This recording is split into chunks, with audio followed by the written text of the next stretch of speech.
Bay, hilig ba kag ramen? Nakatilaw na ba ka sa Kanto Street Ramen?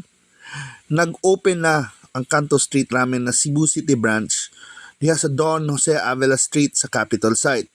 Ang ilang first branch na agyapon sa Lapu-Lapu City and money ang pinakalingaw na kananog ramen kay barato ra pero lami sad siya.